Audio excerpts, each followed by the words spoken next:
حكم كتابة الاسم على القبر لمعرفة صاحب القبر؟ الجواب أن ذلك لا يجوز، وذلك لأمرين. أما الأمر الأول فهو أن النبي صلى الله عليه وسلم نهى عن الكتابة على القبور، وهذا شامل لم يستثن منه شيء.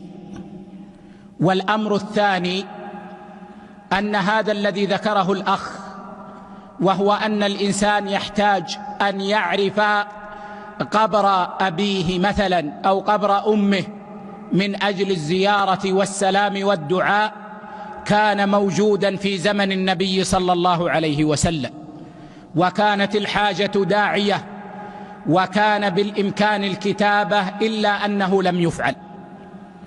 وكان القبر يعلم بحصاة أو نحوها، فلا تكون الكتابة مشروعة، لأن هذا الأمر قام مقتضاه في زمن النبي صلى الله عليه وسلم وأمكن، ولم يفعله النبي صلى الله عليه وسلم.